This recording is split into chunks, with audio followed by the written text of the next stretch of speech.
Ako ang daan at ang buhay. Pag di kayo dumaan sa akin, hindi kayo pupunta sa langit. Kaya pala. Kaya pala, nadadaan pala lahat ng maniniwala sa'yo. Kasi may schedule. Alam niyo yung sinasabi ko, yung schedule? Papatunayan yan. No? Panoorin nyo.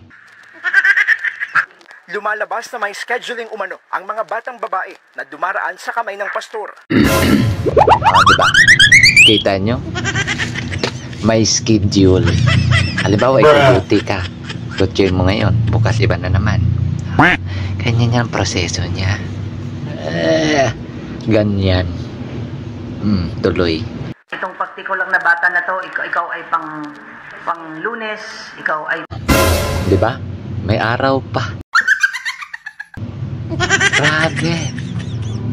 May date, may araw. Grabe naman ito palang ginagawa niya. Hindi naman tama to eh.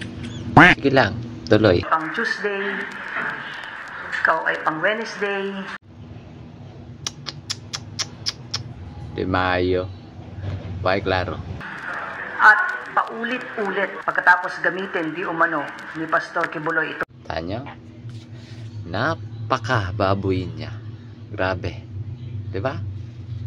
Tapos makapagsalita pa dito sa mundo, parang ano masasabi nyo? Ay nako. Dapat din niya makalabas eh. Yung mga bata, ang sinasabi sa kanila ay they are still pure, intact pa rin yung kanilang pagkababae dahil grabe no.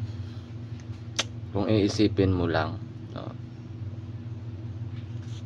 napakapangit. Diba? lang nakipagtalik sa kanila ay Espiritu ng Diyos. Kita mo? Dinadamay pa yung Panginoon natin para lang mapaniwala niya ang lahat ng mabibiktima niya. Diba?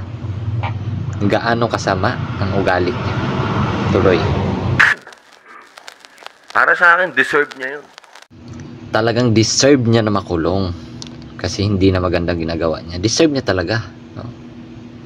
Ganyan dapat. Anak, bakit ka nagkaganyan?